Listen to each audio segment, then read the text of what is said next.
Umunsi wa 30 twaremwe mu buryo butuma dukorera Imana.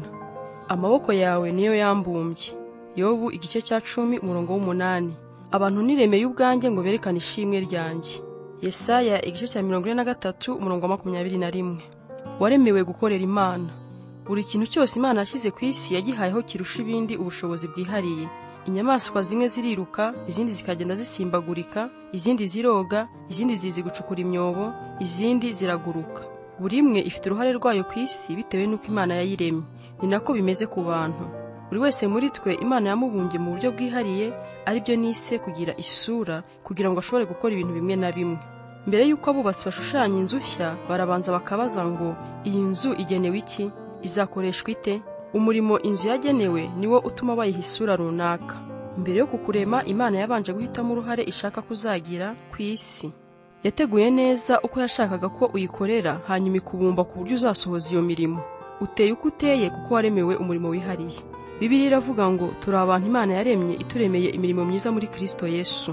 Ijambo ry'icyongereza poem, igisigo rituruka ku ijambo ry'ikigiriki rivuga kimwe na ririya jambo abo Imana yaremye. Wowe uri ikiremwa gihambaye cy'ubugeni bw'Imana. Ntabwo uri nk'igikoresho cyakozwe hamwe n'ibindi byinshi bisa nacyo nta kubitekerezaho. Wowe waremwe wenyine, waremwe mu buryo bwihariye, nta wundi muhuje, bityo uri ikiremwa cyaremanywe ubuhanga, nta kindi musa. Imana yabikoze ibigambiriye, ikubumba mu buryo bwihariye kuko yari ifite umurimo wihariye iguhamagariye. Yatoranije neza kandi ivangavanga neza ibyo yakuremesheje. Dawidi yajyaga ahimbariza Imana uburyo yitaye kuri buri kantu ubwo yamuremaga agira ati, waremye imyanya yo muri jye imbere aho ntabona, unteranya neza mu nda ya mama. Warakoze kundema mu buryo bw'igitangaza. Umurimo wakoze uratangaje. Nk'uko Ethel Waters yabivuze, Imana ntirema ibigarasha. Imana ntiyakubumbye gusa utari wavuka, ahubwo yateganije buri munsi wo kubaho kwawe kugira ngo ushobore gusohoza uwo murimo wo kukubumba. Dawidi akomeza agira ati, iminsi yose yo kubaho kwanjye yari yanditse mu gitabo cyawe. Buri munota wari uteganijwe mbere y'uko mbaho n'umunsi n'umwe. Ibi bisobanura ko nta kintu na kimwe kibaho mu buzima bwawe kidafite agaciro.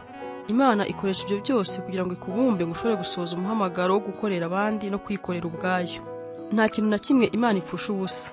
Ntabwo yaba yaraguhaye ubwenge, ibyo ukunda, ubugenge, impano, uko uteye, ndetse n'ibyo wanyuzemo mu buzima, iyo bidafite umugambi wo kwikoreshereza kwihesha icyubahiro. Iyo witegereje kandi ugasobanukirwa neza ibyo byose, ushobora kumenya icyo Imana yari igambiriye iguha ubuzima. Bibiliya bivuga neza ngo waremwe mu buryo bw'igitangaza buhebuje. Uru ruvange rw'ibintu byinshi. Hari ibintu 5 by'ingenzi bigize icyo nise imiterere yawe. Muri iki gice n'igikurikira turasesengura ibyo bintu 5, nyuma y'ibyo ndagusobanurira uburyo ushobora kumenya kandi ugakoresha imiterere yawe. Uburyo Imana igena imiterere yawe kubw'umurimo wawe. Igihe cyose Imana iduhaye umurimo, iduha ibyangombwa byose bidushoboza kuwukora. Urwo ruvange rw'ubushobozi butandukanye nirwo nise imiterere. Ibyo 5 by'ingenzi bigize imiterere ya buri muntu ni ibi bikurikira. Icya mbere, impano zo mu mwuka. Icya kabiri, umutima. Icya gatatu, ubushobozi. Icya kane, imiremerwe. Icya gatanu, inararibonye. Imiterere, gushyira ahagaragara impano zawe zo mu mwuka. Imana iha buri wese wizeye impano zo mu mwuka zimushoboza gukora umurimo wayo. Ubwo ni ubushobozi bwihariye buhabwa imbaraga n'Imana bwagenewe abizera gusa.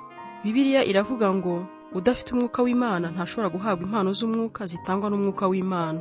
Ntushobora gukorera izo mpano cyangwa ngo usabe kuzihabwa nk'uburenganzira bwawe. Niyo mpamvu zitwa impano. Ni ikimenyetso cy'ubuntu bw'Imana gusa. Kristo yaduhaye impano ze ku buntu.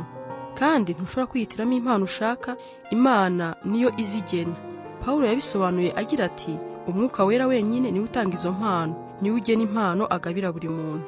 Kuko Imana ikunda ibintu binyuranye kandi ikaba yifuza ko buri wese aba afite umwihariko we, nta mpano n'imwe uzasanga isangiwe n'abantu bose. Nanone nta muntu n'umwe uhabwa impano zose.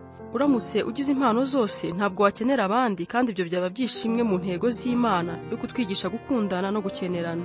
Impano zawe ntabwo waziherewe inyungu zawe bwite, ahubwo ni ukugira ngo zigirire abandi umumaro nk'uko abandi nabo bahawe impano kugira ngo bakugirire akamaro. Bibiliya ibivuga neza ngo umuntu wese ahabwa impano y'umwuka kugira ngo itorero ryose rifashwe. Imana yabigennye ityo kugira ngo tujye dukenerana. Iyo dukoresheje impano zacu hamwe, twese turunguka. Iyo hari abadakoresheje impano zabo, baba batwibye, kandi nawe iyo udakoresheje izawe uba ubibye. niyo mpamvu dutegekwa kumenya kandi tugateza imbere impano zacu zo mu mwuka. Ese waba warigeze ufata igihe ngo uhishurirwe impano zawe? Impano igifungiye muri ambaraje nta kamaro iba ifite. Igihe cyose wirengagije aya mahame ku bijyanye n'impano bitera ibibazo mu itorero. Ibibazo bibiri bikunze kuboneka ni ishyari ry'impano no kwishushanya ku mpano z'abandi. Ikibazo cya mbere kivuka iyo dutangiye kugereranya impano zacu n'iz'abandi, tukumva tutanyuzwe n'ibyo Imana yaduhaye, tugatangira gusharira no kugira ishyari kuko Imana ikoresha abandi. Ikibazo cya kabiri kibaho iyo dutangiye kwibwira ko buri wese yagombye kugira impano nk'izacu, agakora nk'ibyo twahamagariwe gukora, kandi akumva bimutwaye umutima nk'uko bidutwaye umutima. Nyamara Bibiliya twibutsa ko hariho uburyo bwinshi bwo kugabura iby'Imana, ariko umwami dukorera ni umwe. Rimwe na rimwe impano z'umwuka zishyirwa imbere cyane, zigakingiriza ibindi Imana ikoresha mu kugutegurira gukora umurimo wayo. Impano zawe zerekana agace gato gafasha kumenya ubushake bw'Imana ku murimo wawe, ariko ntabwo arizo zonyine zigize ibyangombwa ukeneye ngo ukorere Imana. Imana yakubumbye yongeyemo ibindi bintu bine by'ingenzi: imiterere yawe, gutega amatwi umutima wawe. Bibiliya ikoresha ijambo umutima ishaka kuvuga ibintu byinshi birimo kwifuza, ibyiringiro, ibyo ushishikarira, ibyo ugambirira, inzozi z'ubuzima n'ibyo ukunda. Umutima wawe niwo soko y'ibigukoresha, ibyo ukunda n'ibyo uhangayikira kuruta ibindi. None munsi mu mvugo isanzwe ni muri ubwo buryo dukoresha iryo jambo iyo tuvuze ngo ndagukunda n'umutima wanjye wose. Bibiliya iravuga ngo nk'uko amazi yerekana mu maso h'umuntu nk'indorerwamo, niko n'umutima ugaragaza uko umuntu ateye.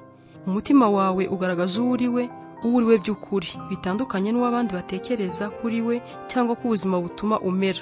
Umutima wawe ni utuma uvuga ibyo uvuga, ukumva ibintu nk'uko ubyumva, kandi ukitwara uko witwara. Mu buryo bw'umubiri, umutima wa buri muntu utera mu buryo bwihariye. Nk'uko buri muntu agira igikumwe cyihariye, burya n'amaso n'amajwi ntibiteye kimwe, kandi n'imitima ntitera kimwe. Biratangaje cyane kumva ko mu mamiliyari y'abantu batabarika babayeho n'abariho nta n'umwe wigeze agira umutima utera nk'uwawe. Ni muri ubwo buryo Imana yahaye buri muntu intero y'amarangamutima yihariye, ituma ugira akanyamuneza iyo wumvise abantu bavuga ibintu, imirimo cyangwa ibyabaye bigushishikaje. Bitubamo kumva hari ibintu bituri ku mutima, ibindi ntibigire icyo bitubwira. Ibyo biba ari amarenga y'aho ugomba gukora. Irindi jambo rijyana n'umutima ni uguhimbarwa. Hari ibintu wumva biguhimbaje bikagutwara umutima, hakaba n'ibindi bavuga ugasa naho wapfuye amatwi. Hari ibyo wumva bikagukurura ukumva ushaka gukomeza kubyumva, hakaba n'ibindi bavuga bikakurambira ukumva wasinzira cyangwa wahaguruka ukigendera. Ibyo byose bihishura imiterere y'umutima wawe. Igihe wakuraga ushobora kuba waragiye wumva hari ibintu bigushishikaje, kandi nta wundi wo mu muryango wanyu ubyitaho. Uko kwita kuri ibyo kwavuye he? Ni Imana yabigushyizemo. Imana yari ifite umugambi igihe yaguteragamo ibyo bitekerezo ukabikurana.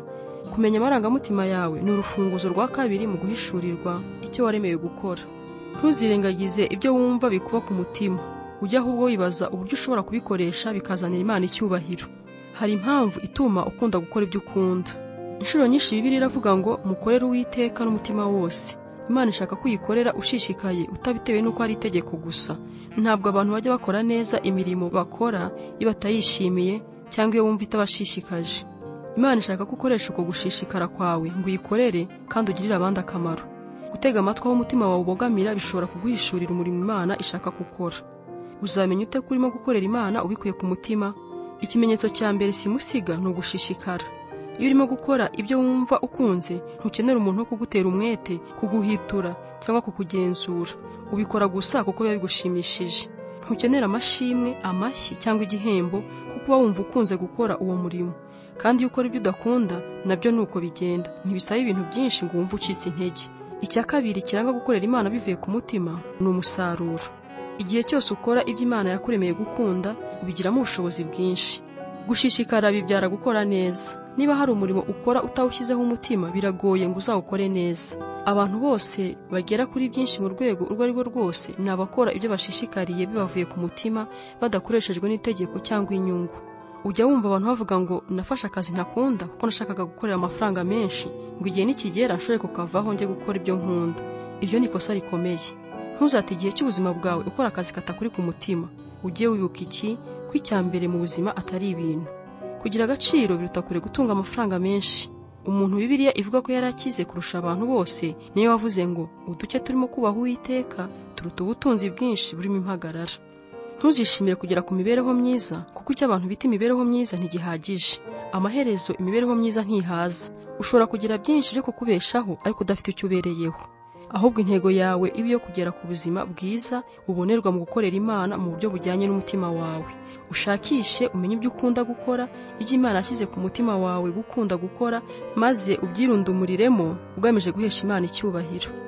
Gutekereza ku ntego y'ubuzima bwanjye. Ingingo yo kuzirikana: naremewe gukorera Imana. Umurongo wo gufata mu mutwe.